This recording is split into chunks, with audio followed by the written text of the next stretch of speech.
চল না তোরা কে কে যাবি সোনার মদিনায়। আলহামদুলিল্লাহ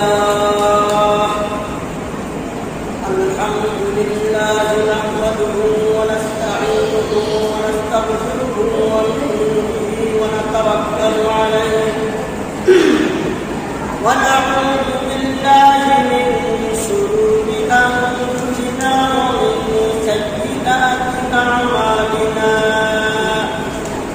man yahdihillahu fala mudilla lahu wa man yudlilhu fala hadiya lahu wa nashhadu an la ilaha illallah wahdahu la sharika lahu wa nashhadu anna sayyidana wa maulana Muhammadan abduhu wa rasuluhu alladhi ursila ila an-nasi kaffatan bashiran wa nadhiran wa da'iyan ila Allahi bi-idhnihi wa sirajan munira.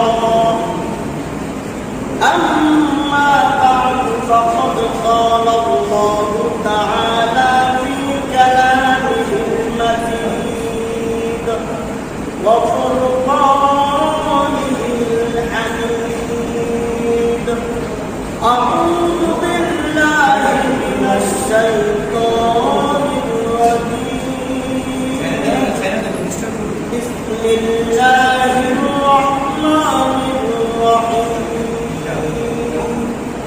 يا أيها الذين آمنوا كتب عليكم الصيام كما كتب على الذين من قبلكم لعلكم تتقون وقال رسول الله صلى الله عليه وسلم للصائم فرحتان فرحة حين يفطر وفرحة حين يلقى ربه. بارك الله لنا ولكم بالقرآن العظيم ونفعنا وإياكم بالآيات والذكر الحكيم. اللهم صل على محمد وعلى آل محمد كما صليت على إبراهيم وعلى آل إبراهيم إنك حميد مجيد.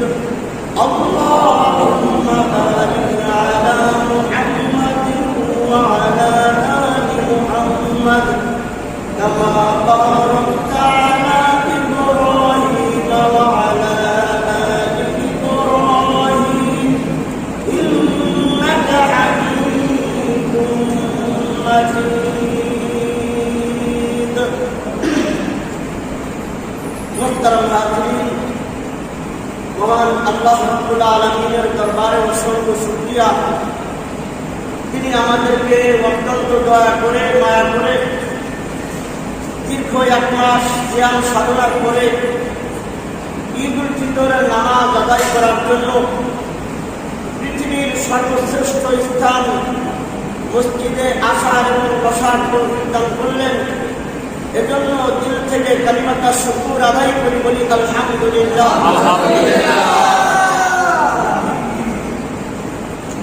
আজকে পবিত্র ঈদুল ফিতরের দিন।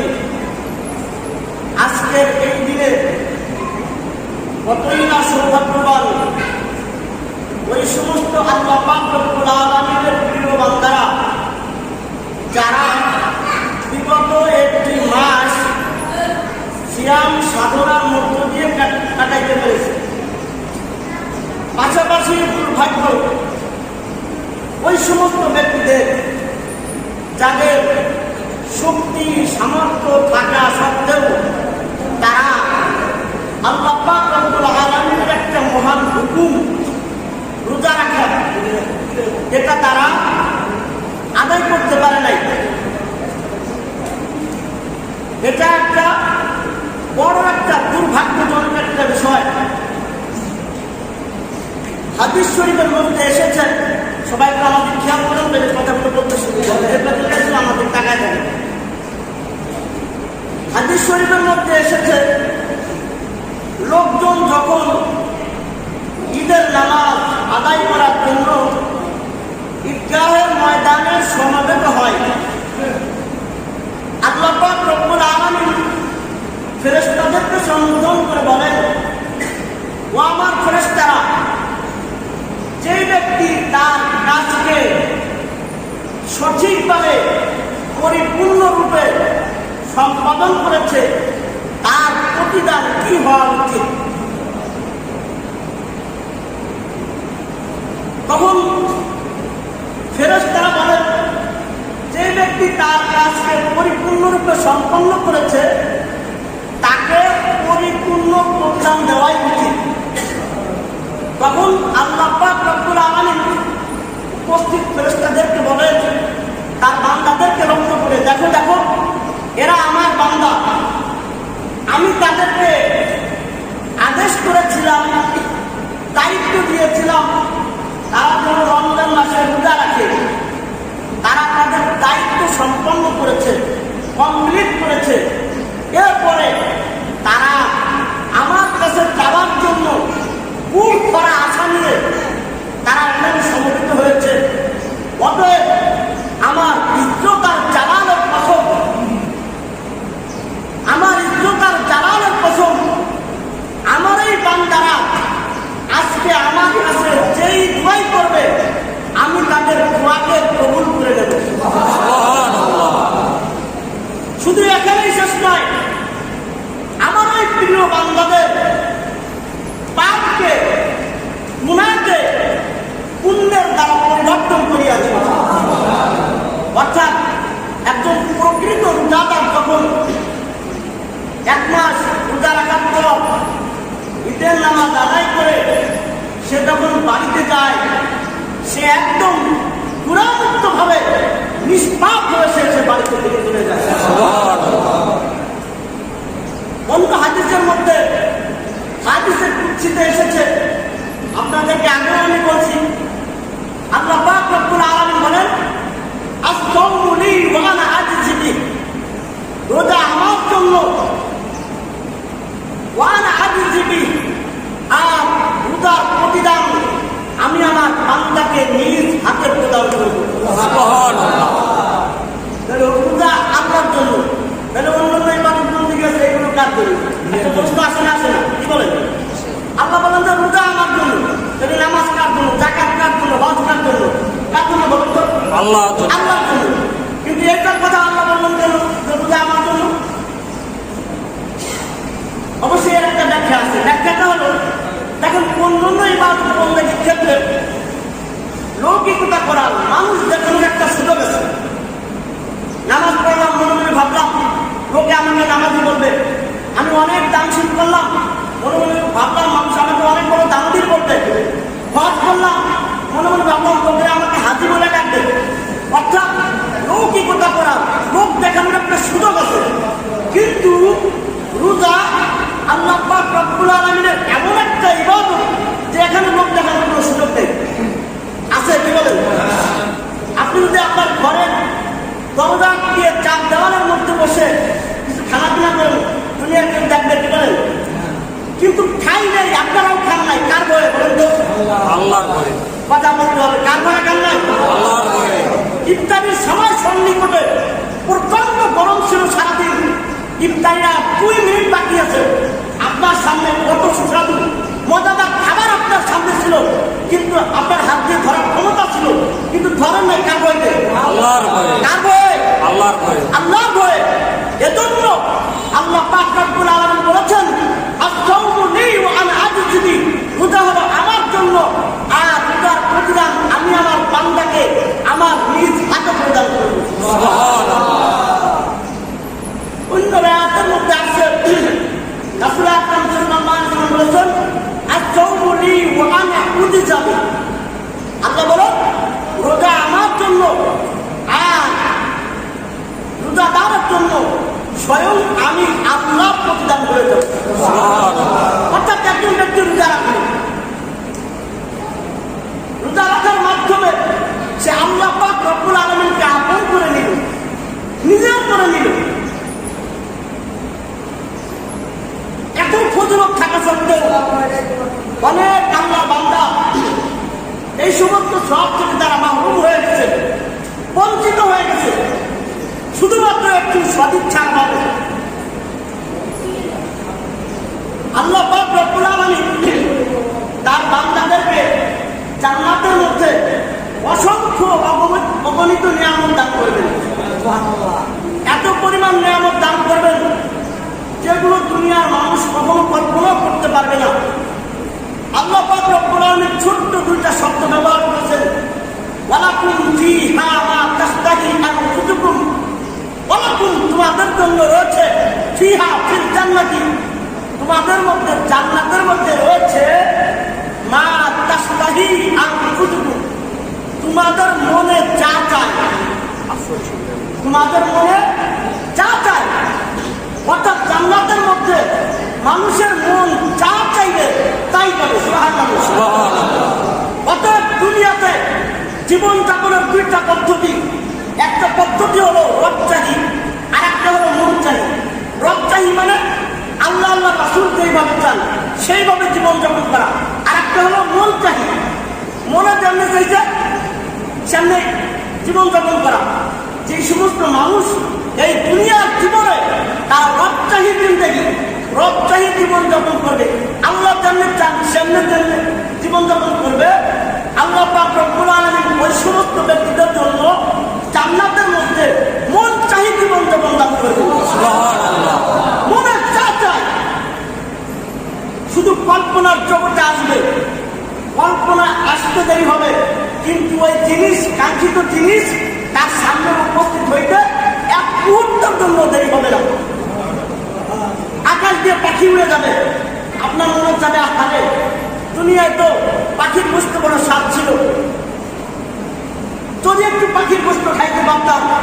আপনার কল্পনার জগতে শুধুমাত্র আসবে, আসার সাথে সাথে দেখবেন ওই পাখি আকাশ থেকে আপনার সামনে নিচে নেমে চলে আসবে। পাখি আবেদন করবে আপনার কাছে, ও আল্লাহর বান্দা তোমার কোনটা পছন্দ? আমার এক ডানার মধ্যে ভুনা করা গোশত আছে, আর এক ডানার মধ্যে ঝোল করা গোশত আছে, তোমার কোনটা পছন্দ?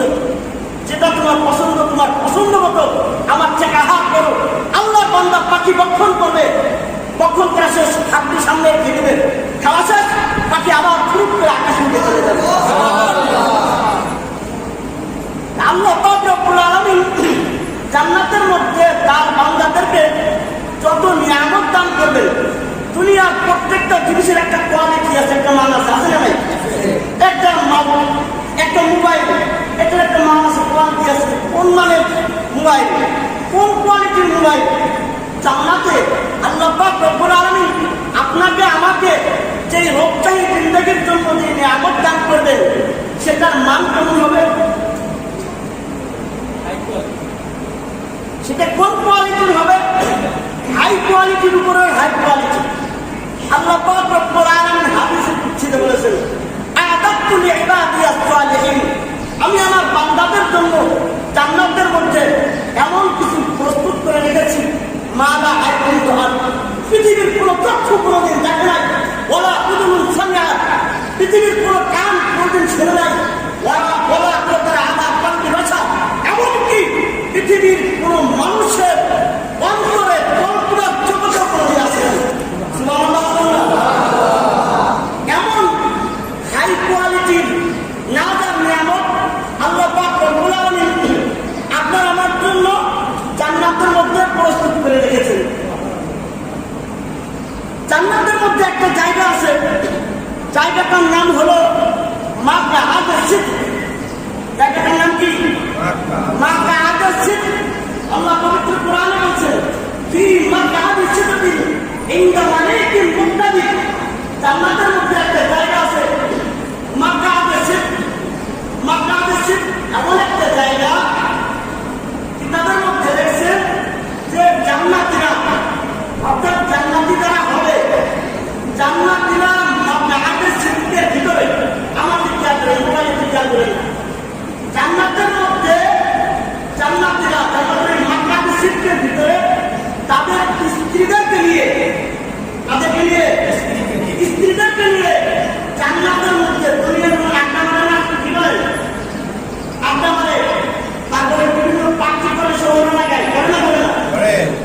জান্নাতের মধ্যে জান্নাতীরা তাদের স্ত্রীদেরকে নিয়ে মাকাদে সিদকের মধ্যে আড্ডা মারতে থাকবে।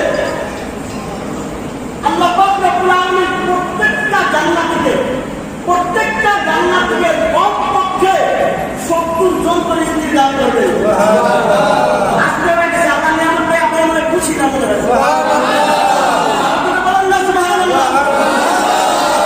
আল্লাহ পাক রব্বুল আলামিন প্রত্যেকটা জান্নাতীকে 70 জন করে স্ত্রী দান করবেন।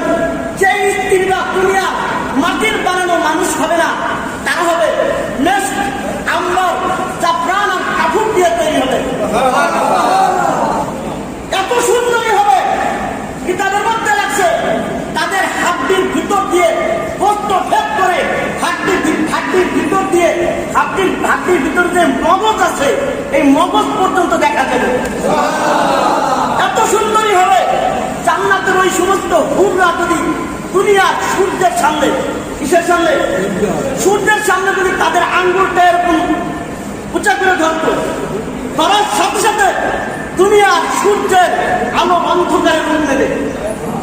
জান্নাতের ওই হুরেরা যদি 1 ফুট শুধু যদি পৃথিবীর আটলান্টিক মহাসাগরের মধ্যে ছেড়ে দেন, ওই সাগরের নোনা পানিগুলো মধুর মতো মিষ্টিতে পরিণত হয়ে যাবে। জান্নাতের ওই সমস্ত হুরেরা যদি কোনো মুর্দা মানুষের সাথে কথা বলে, তাহলে মুর্দা মানুষ জিন্দা হয়ে যাবে।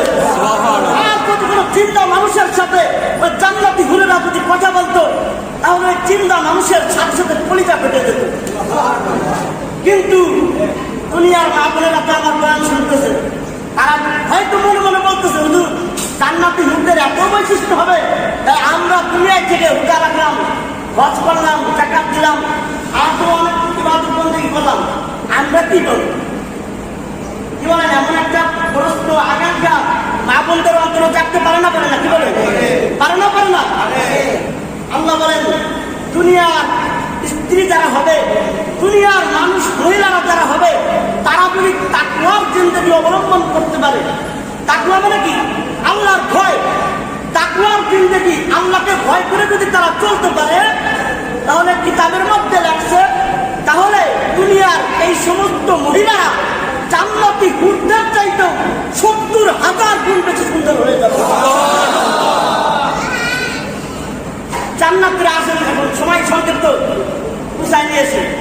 জান্নাতীরা তাদের স্ত্রীদেরকে নিয়ে মাকাদে সিদকের মধ্যে আনন্দ করতে থাকবে, আড্ডা মারতে থাকবে। এমন সময় জান্নাতের মধ্যে একটা বৃক্ষ আছে, একটা গাছ আছে, গাছটার নাম হলো সাজারায়ে তুবা। কি নাম? সাজারায়ে তুবা, তুবা বৃক্ষ। তুবা বৃক্ষ কিতাবের মধ্যে লাগছেন, এই তুবা বৃক্ষের চিকন চিকন পাতা আছে আর ডাল আছে। এই একটা পাতা আর একটা পাতার সাথে, একটা ডাল আর একটা ডালের সাথে এরকম বাড়ি রাখবে, আঘাত লাগবে। আঘাত লাগার পরে একটা মিউজিক সৃষ্টি হবে, একটা বাজনা সৃষ্টি হবে। ওই বাজনা জান্নাতি হুরদের কানের মধ্যে যাবে। যাওয়ার পর দুনিয়ার কোনো কনসার্টে যদি যাওয়া হয়, তার যে বাজনার তালে তালে কোনো মানুষের মন যদি নাও চাইতে আমি নাচবো না, তারপর তার ভিতরে একটা অনুভূতি সৃষ্টি হবে, মানে ভিতরে একটা দোলা দেবে। কি বলেন? জান্নাতি মিউজিক দুনিয়ার কাছে এটা উত্তম হবে না? নিম্ন হবে? কি বলেন? উত্তম হবে। কি বলেন? উত্তম হবে, ভালো হবে। জান্নাতি ওই মিউজিক যখন জান্নাতি হুরদের কানের মধ্যে যাবে, তাদের মধ্যে এরকম একটা আনন্দ আসবে।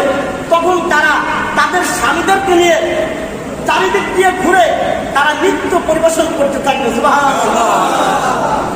আর দুনিয়াতে তো গান শুনছে পচা গান, এমন গান তা শুনলে বমি আসে, এরকম কিছু গান আছে না নাই? পচা গান জান্নাতি হুররা গাইবে না। তারা পবিত্র একটা গান তাদের স্বামীদেরকে ঘিরে নিয়ে গাইতে থাকবে। হাদিস শরীফের মধ্যে গানটা লেখা আছে, বলবো বলবো তারপরে শুনলেন না ইনশাআল্লাহ? জান্নাতি হুররা তাদের স্বামীদেরকে নিয়ে চতুর্দিক থেকে ঘেরাও করে তারা গান গাইতে থাকবে, গজল গাইতে থাকবে। তারা বলতে থাকবে, নাহনুল খালিদাতু ফালা নাবিদু ওয়া নাহনুন নাইমাতু ফালা নাবআতু ওয়া নাহনুর রাদিয়াতু ফালা নাসওয়াতু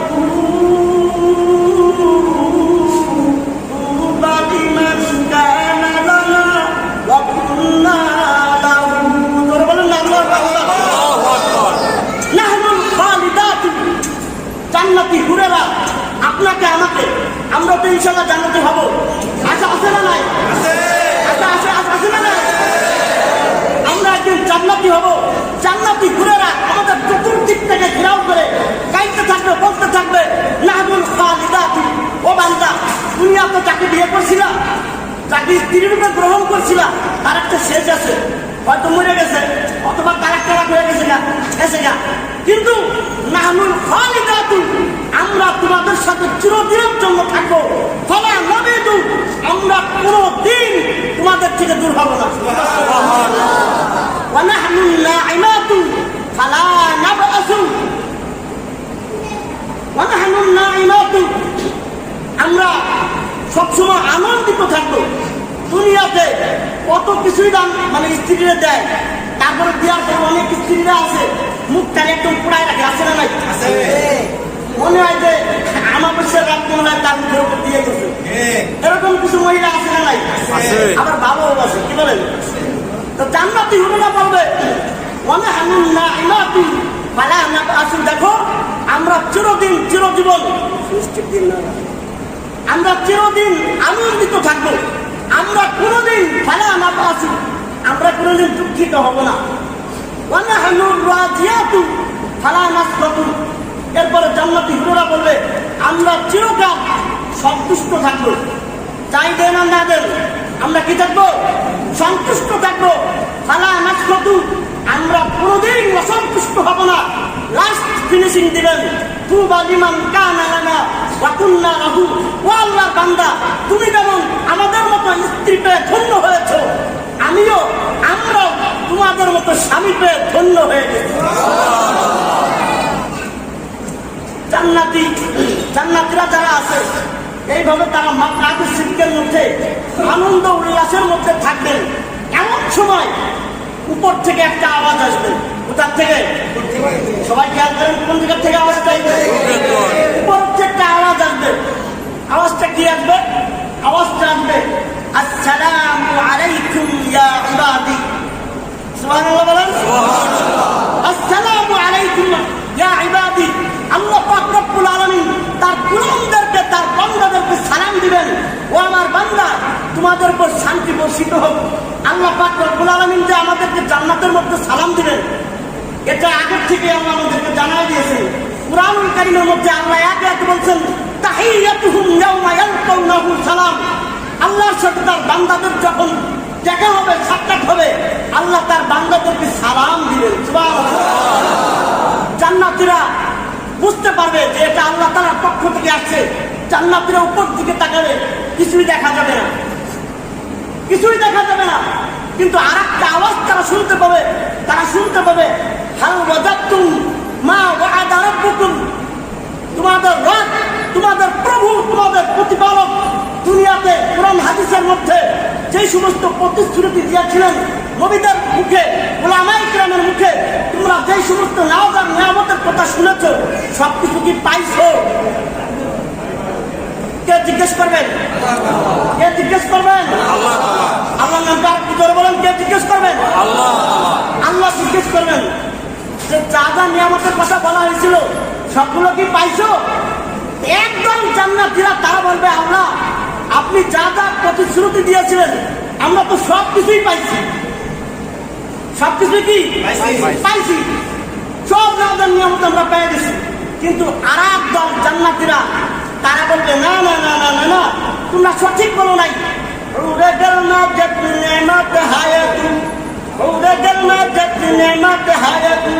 সবচেয়ে বড় নেয়ামতে দিদারে তুম। হুর জান্নাত যত নিয়ামত আছে সব নিয়ামতের চাইতে বড় নিয়ামত হলো তুমি মাওলা পাকের দিদার। দুনিয়াতে ইবাদত বন্দেগী করেছি, রোজা রেখেছি, নামাজ পড়েছি, হজ করেছি, যাকাত দিয়েছি, এই হুর জান্নাত পাওয়ার জন্য। আমরা হুর জান্নাত পাওয়ার জন্য ইবাদত বন্দেগী করি নাই, আমরা তোমাকে পাওয়ার জন্য ইবাদত করেছি। আমরা জান্নাতের মধ্যে সব নিয়ামত পাইছি ঠিক, কিন্তু এখন পর্যন্ত তোমার সাথে আমাদের দিদার নসিব হয় নাই। হে আল্লাহ, তুমি আমাদেরকে তোমার দিদার দিয়ে দাও।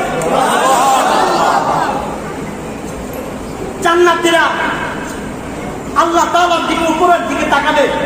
আল্লাহ তাআলা কুদরতি চেহারার উপর ৭০,০০০ নূরের পর্দা লাগানো থাকবে। একটা মাত্র পর্দা হটানো হবে। কয়টা? একটা মাত্র পর্দা হটানো হবে। যখন মানুষগুলো উপরের দিকে তাকাবে, আল্লাহ তাআলা নূরের তাজাল্লিতে সমস্ত মানুষ, সমস্ত বেহেশতীরা বেহুশ হয়ে যাবে এবং এই বেহুশ অবস্থায় ৪০,০০০ বছর কেটে যাবে। ৪০,০০০ বছর পরে জ্ঞান ফিরে আসবে। আল্লাহ জিজ্ঞেস করবেন, ও আমার বান্দারা বেহুশ হয়ে গেলে যে?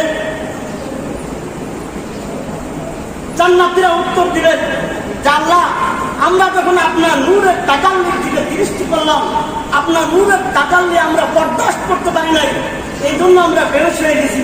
আল্লাহ পাক রব্বুল আলামিন জান্নাতীদেরকে উদ্দেশ্য করে বলবেন, তোমরা ঠিকই বলছো, আমার নূর, আমার তাজাল্লিটা দুই রকমের। কয় রকমের? একটা হলো নূরের জামালি, আর একটা হলো নূরের জালালি। একটা হলো মিষ্টি নূর, আর একটা হলো গরম নূর। আমি আমার গরম নূরটা আমি সূর্যের মাধ্যমে প্রকাশ করছি। কিসের মাধ্যমে? সূর্যের মাধ্যমে। সূর্যের দিক তাকায় তাকায় থাকা যায়, কি বলেন?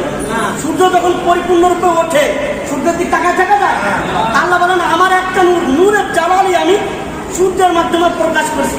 আর নূরের জামালি, মিষ্টি নূর, এইটা আমি চন্দ্রের মাধ্যমে প্রকাশ করছি। নূরের জালালি দেখে তোমরা বেহুশ হয়ে গেছো। এখন আমি তোমাদেরকে একটা জায়গায় নিয়ে যাব, সেখানে আমি আমার নূরের জামালি নিয়ে আমি তোমাদের সামনে উপস্থিত হব। তোমরা মন করে আমি আল্লাহর চেহারা তোমরা দেখতে থাকবে। আল্লাহ পাক রব্বুল আলামিন একটা মাহফিলের আয়োজন করবেন। কিসের আয়োজন করবেন? মাহফিলের আয়োজন করবেন। কোথায় সেই মাহফিলটা হবে? বেহেশতের মধ্যে যতগুলো বেহেশত আছে, একটা বেহেশতের নাম হলো দারুস সালাম। নাম কি? দারুস সালাম বেহেশতের মধ্যে আল্লাহ পাক রব্বুল আলামিন একটা মাহফিলের আয়োজন করবেন। মাহফিলের প্যান্ডেলটা কত বড় হবে? আমাদের মাদ্রাসার মতো, কি বলেন? মাদ্রাসার মতো। আদম আলাইহিস সালাম থেকে কিয়ামত পর্যন্ত যত মুসলমান দুনিয়াতে আসবে আর মুসলমান অবস্থায় মারা যাবে, সমস্ত জান্নাতীরা ওই স্টেজের মধ্যে থাকবে। এই মাহফিলের বিশেষ অতিথি যিনি থাকবেন, তিনি হলেন হযরত দাউদ আলাইহিস সালাম। যারা বলেন না সুবহানাল্লাহ। প্রধান অতিথি থাকবেন বিশ্বনবী হযরত মুহাম্মদ মুস্তাফা সাল্লাল্লাহু আলাইহি ওয়াসাল্লাম। আর সভাপতি থাকবেন আল্লাহ পাক রব্বুল আলামিন নিজে। বলেন এবার আল্লাহ পাক রব্বুল আলামিন আরো বিস্তারিত আছে। যখন আমরা এই জায়গায় বসলাম, যদি চারিদিক থেকে গ্লাস আটকানোর পর যদি স্প্রে মেরে দেওয়া হয়, তখন বসে থাকাটা মজা লাগবে না খারাপ লাগবে? কি বলে? আল্লাহ কি জান্নাতের মধ্যে দুনিয়ার স্প্রে মারবেন? মেজকে আম্বরের বিশাল স্তূপ আছে। ফেরেশতারা আল্লাহ তাআলার আদেশ পেয়ে ওই মেজকে আম্বরের ওই স্তূপ ভেঙে মেজকে আম্বর সব মানুষের মধ্যে, জান্নাতীদের মধ্যে আল্লাহ তাআলা ফেরেশতারা ছিটায় দিলেন। আল্লাহ তাআলা মাহফিল শুরু করবেন। আমরা দুনিয়াতে যখন মাহফিল শুরু করি তখন কি করি? প্রথমে হামদের বাড়ি তালা গায়, গায় না গায় না? কি বলে? আল্লাহ পাক রব্বুল আলামিন ওই দিন ফেরেশতা হযরত ইসরাফিল আলাইহিস সালামকে ডাকবেন। কাকে ডাকবেন? ইসরাফিল আলাইহিস সালামকে ডাকবেন। আল্লাহ তাআলা বলবেন যে ফেরেশতাদের মধ্যে আমি তোমাকে সবচাইতে সুন্দর কণ্ঠ দিয়েছিলাম, সবচাইতে সুন্দর কণ্ঠ দিয়েছিলাম। আজকে আমার বিশ্বনবীর উম্মতরা তো তোমার সেই কণ্ঠ দুনিয়ায় কোনোদিন শুনতে পাই নাই। আজকে তুমি এই সব জান্নাতীদের সামনে তোমার সেই অপূর্ব কণ্ঠ দিয়ে তুমি একটু হামদের দান তারা পরিবেশন করো। হযরত ইসরাফিল আলাইহিস সালাম তার সেই সুমধুর কণ্ঠ দিয়ে তিনি আল্লাহ তাআলার হামদ পাঠ করবেন। বিস্তারিত বলতে গেলে সময় হবে না, শব্দের জন্য জায়গা কি। ইসরাফিল আলাইহিস সালাম জান্নাতীদেরকে আল্লাহ তাআলার হামদ বাড়ি তাআলা পাঠ করে শোনাবেন। আল্লাহ পাক রব্বুল আলামিন একটা পর্যায়ে এদিক দিয়ে মানুষ বিমোহিত হয়ে যাবে, পাগল করা হয়ে যাবে। আল্লাহ পাক রব্বুল আলামিন থামাবেন, বলবেন থামো।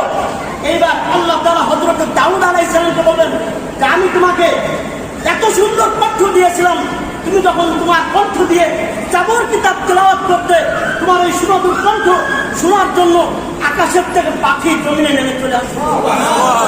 সমুদ্রের মাছগুলো সমুদ্রের কিনারায় চলে আসছে। তোমার এই সুমধুর কণ্ঠ আমার বিশ্বনবীর উম্মতরা শুনতে পাইনি, শোনে নাই কোনোদিন। তোমার সেই সুমধুর কণ্ঠ দিয়ে তুমি আমার বিশ্বনবীর উম্মতদেরকে আজকে একটু কোরআনুল কারীম তেলাওয়াত করে শোনাও না। সুবহানাল্লাহ। আল্লাহ তাআলার হুকুমে হযরত দাউদ আলাইহিস সালাম সাথে সাথে 30 পারা কোরআনের হাফেজ হয়ে যাবে।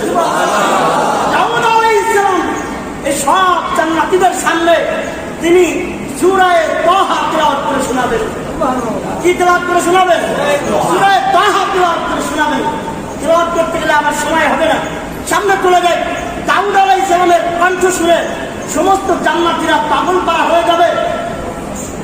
এক অন্যরকম একটা অবস্থা সেখানে বিরাজ করতে থাকবে। একটা পর্যায়ে দাউদ আলাইহিস সালামকে আল্লাহ পাক রব্বুল আলামিন থামাবেন, বলবেন দাউদ এই কোরআনের জন্য তুমি তো রক্ত দাও নাই, এই কোরআনের জন্য তুমি কষ্ট করো নাই, এই কোরআনের জন্য কষ্ট দিয়েছে আমার নবী, আমার প্রিয় হাবিব, অতএব তুমি আজকে থামো না। তখন আল্লাহ পাক রব্বুল আলামিন তার বিশ্ব নবীকে অনুমতি প্রদান করবেন, ও আমার নবী, ও আমার হাবিব, তুমি তোমার কণ্ঠের মাধ্যমে আজকে তুমি সূরা ইয়াসিন তেলাওয়াত করে শোনাও। যখন বিশ্ব নবীর কণ্ঠ জান্নাতীরা শুনবে, দেখবে দাউদ আলাইহিস সালামের চাইতে বিশ্ব নবীর কণ্ঠ হাজার হাজার কোটি কোটি গুণ বেশি সুন্দর। আল্লাহ পাক রব্বুল আলামিন বিশ্ব নবীকে থামাবেন। বিশ্ব নবীকে থামানোর পর জান্নাতীদেরকে উল্লেখ করে উদ্দেশ্য করে বলবেন, ও আমার বান্দারা, এর চাইতেও আর মধুর তিলাওয়াত শুনবা। সুবহানাল্লাহ বলেন না? জান্নাতীদেরকে বলবেন এর চাইতেও মধুর তিলাওয়াত কি তোমরা শুনবা? তার জান্নাতীরা বলবেন যে আল্লাহ, এর চাইতেও কি আর মধুর কণ্ঠ, মধুর তিলাওয়াত কি আর থাকতে পারে? আল্লাহ পাক রব্বুল আলামিন বলবেন, হ্যাঁ, এতদিন পর্যন্ত দুনিয়ার জীবনে এবং এতক্ষণ পর্যন্ত যত কণ্ঠস্বর তোমরা শুনতে পেয়েছ, এই সব কণ্ঠ, সব সুর আমি আল্লাহর দেওয়া। কার দেওয়া? কার দেওয়া? আল্লাহর দেওয়া। অতএব আমার কণ্ঠ তো তোমরা কোনোদিন শোনো নাই, আমার কণ্ঠ তো তোমরা কোনোদিন শোনো নাই। তখন আল্লাহ পাক রব্বুল আলামিন তার কুদরতি কণ্ঠের মাধ্যমে পবিত্র কোরআনুল কারীমের একটা সূরা, সূরা রহমান। কোন সূরা? সূরা রহমান। আমরা সূরা রহমান শেষ হয়ে গেছে, এই বিষয়টা শেষ করে নেই। সূরা রহমান আমরা যখন পড়ি তখন আমরা তিলাওয়াত করি আর রহমান আল্লামাল কুরআন, কিন্তু আল্লাহ পাক রব্বুল আলামিন ওই দিন একটা শব্দ বাড়ায় বললেন। কয়টা শব্দ? একটা শব্দ বাড়ায় আল্লাহ তাআলা বলবেন আনার রহমান। সুবহানাল্লাহ বলেন। আল্লামাল কুরআন। আমার বান্দারা, তোমরা দুনিয়ায় শুধু বলছো রহমান রহমান রহম, দয়ালু পরম দয়ালু, কিন্তু পরম দয়ালু দয়ালু সে কে? সেটা তো কোনোদিন দেখো নাই। আনার রহমান, আমি সেই রহমান। তখন আল্লাহ পাক রব্বুল আলামিনের ওই সৌন্দর্য জান্নাতীরা দেখতে থাকবে, আর আল্লাহ পাক রব্বুল আলামিনের কণ্ঠে তেলাওয়াত শুনতে থাকবে। এমন একটা অবস্থা হবে, জান্নাতীদের হুরেরা আছে, আছে না নাই? আগে তো বললাম জান্নাতি হুরেরা চিরকুট লিখবে, কাগজ লিখবে, আল্লাহ তাআলার কাছে দরখাস্ত করবে, আল্লাহ মাহফিল সমাপ্ত করেন, আর না তো আমাদের স্বামীদেরকে আমরা তো আপনাদের ফিরে পাবো না, আপনি মাহফিলটা সম্পন্ন করেন। আল্লাহ পাক রব্বুল আলামিন মাহফিল সমাপ্ত করবেন। সমস্ত জান্নাতীরা পুরাকের উপরে চলে যার যার নিজ গৃহে যখন ফিরে যাবে, তখন তার স্ত্রীরা বড় বড় চোখ ফিরে তাকাবে। একটা অপরিচিত মানুষ যদি দেখে তখন কি করে? করতে আসলে এই লোক করতে আসবে, এরকম আশ্চর্য হয় কিনা? জান্নাতি হুরেরা বড় বড় চোখ করে তাকাবে, তখন জান্নাতিরা বলবে, তা আমাদেরকে তোমরা চিনতেছ না, আমাদেরকে তোমরা চিনতে পারতেছ না? তখন জান্নাতি হুরেরা বলবে যে আপনি যখন আল্লাহ তাআলার মাহফিলে যখন অংশগ্রহণ করেছেন, আল্লাহ তাআলা ডাইরেক্ট তাওয়াজ্জুহ, ডাইরেক্ট নজর 30টি আপনাদের উপর পড়েছে, আর এই 30টি পড়ার কারণে আপনাদের আগে যে সৌন্দর্য ছিল তার থেকে আপনারা এখন 1000 গুণ বেশি সুন্দর হয়ে গেল। আমি যে হাদিস আপনাদের সামনে তেলাওয়াত করেছিলাম, রাসূল আকরাম সাল্লাল্লাহু আলাইহি ওয়াসাল্লাম বলেছেন, লিস-সাইমি ফারহাতান, রোজাদারের জন্য 2 খুশি, কয় খুশি? রোজাদারের জন্য 2টা খুশি। একটা খুশি হলো ইলা ইফতিরু, যখন রোজাদারেরা ইফতার করে, অর্থাৎ ঈদের দিন হয়, 2টা ব্যাখ্যাই হতে পারে। একজন রোজাদার যখন ইফতার করে তার ভিতরে যে খুশি লাগে কোনোদিন বর্ণনা করে বোঝানো যাবে না, কিন্তু যে সুখটা, যে খুশিটা সে অনুভব করে, এর থেকে খুশি আর আছে কি বলে? এটা হলো একটা খুশি। আরেকটা খুশি হলো ইনা রোজাদারদের জন্য আরেকটা খুশি হলো জান্নাতের মধ্যে যখন মাওলা পাকের সাথে আল্লাহ পাক রব্বুল আলামিনের সাথে দিদার হবে তখন। সুবহানাল্লাহ। আমরা যারা রোজা রাখছি আমরা আশা করতে পারি ইনশাআল্লাহ আমরা ওই মাহফিলে অংশগ্রহণ করবো ইনশাআল্লাহ। সবাই আল্লাহ পাক রব্বুল আলামিন দয়া করে, মায়া করে, মেহেরবানি করে ওই জান্নাতি ওই মাহফিলের মধ্যে আমাদের সকলকে, সকল উম্মতে মুহাম্মাদীকে অংশগ্রহণ করার, শরীক হওয়ার তৌফিক আল্লাহ তাআলা আমাদের